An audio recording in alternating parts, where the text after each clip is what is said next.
You do. Question number 1. During a walkthrough performed as part of an issuer, public, company's internal control audit, which question is most likely to be asked of employee personnel? Letter A. Do you believe that you are underpaid?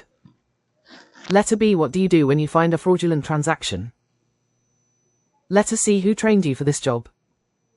Letter D. Have you ever been asked to override the process?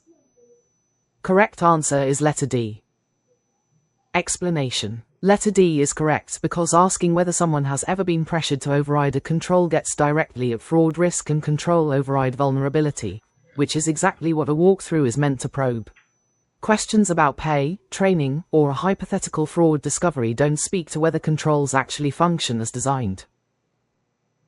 Question number 2.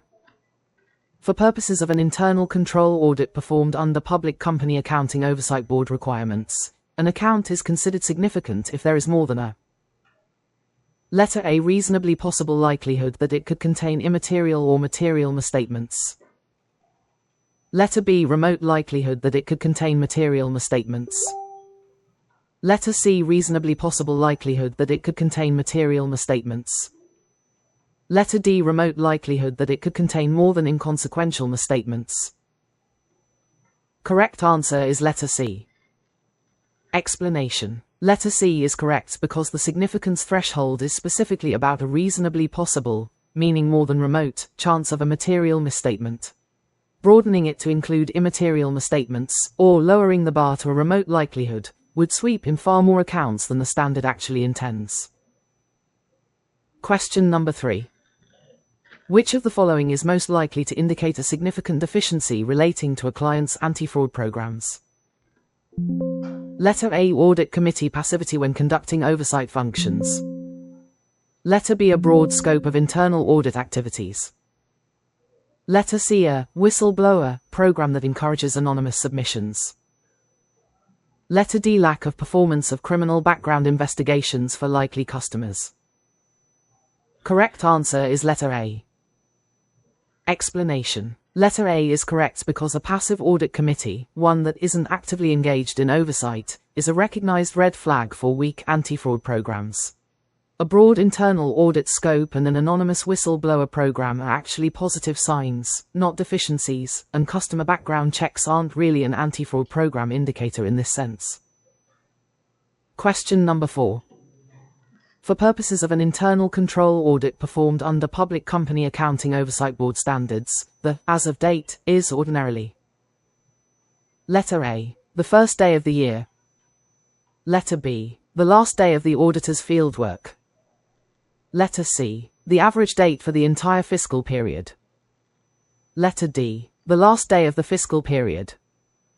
Correct answer is letter D. Explanation. Letter D is correct because the internal control opinion is expressed as of a specific point in time, and that point is the last day of the fiscal period, matching the balance sheet date. It isn't tied to when fieldwork happens to wrap up, the start of the year, or some average date across the period. Question number 5. Which of the following is most likely to be considered a material weakness in internal control for purposes of an internal control audit of an issuer, public, company? Letter A. Restatement of previously issued financial statements due to a change in accounting principles. Letter B. An ineffective oversight of financial reporting by the audit committee. Letter C. Inadequate segregation of record-keeping from accounting. Letter D. Weaknesses in control activities. Correct answer is letter B. Explanation. Letter B is correct because ineffective audit committee oversight of financial reporting is specifically flagged as a strong indicator of a material weakness, since the audit committee sits at the top of the financial reporting oversight structure. A restatement driven purely by an accounting principle change, general control activity weaknesses, or a record-keeping segregation issue don't carry that same weight on their own. Question number 6. How large must an actual loss identified by the auditor be, immaterial or material, for a related control deficiency to possibly be considered a material weakness? Letter A. Immaterial, yes. Material, no. Letter B. Immaterial, no. Material, yes. Letter C. Immaterial, yes. Material, yes. Letter D. Immaterial, no. Material, no. Correct answer is letter C.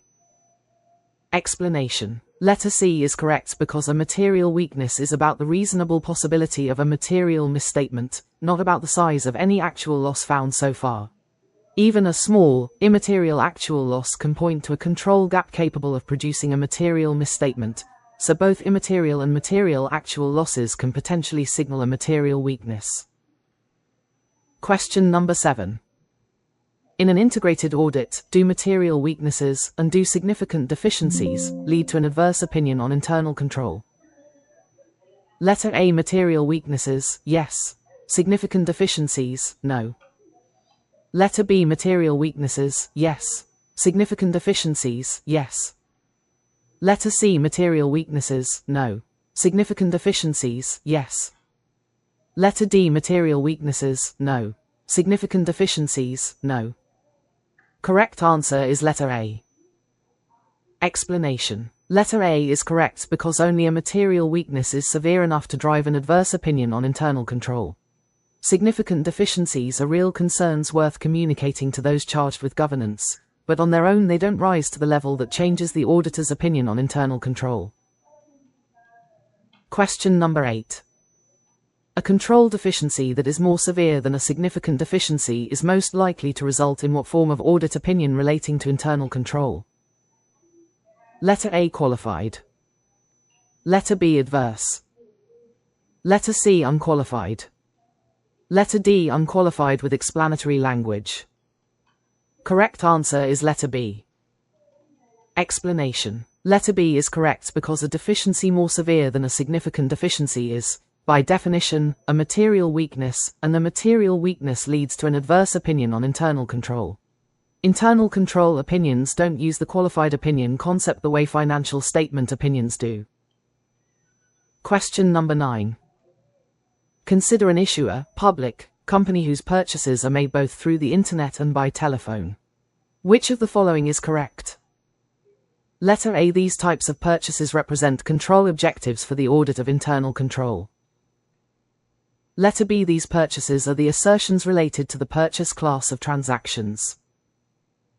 Letter C. These two types of transactions represent routine transactions that must always be investigated in extreme detail.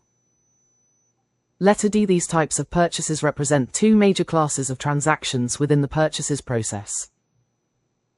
Correct answer is letter D.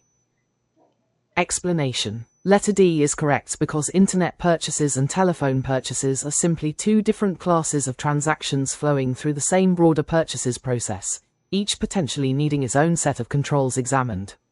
They aren't control objectives or assertions themselves, and neither type automatically demands extreme, blanket-level scrutiny just because of the channel used.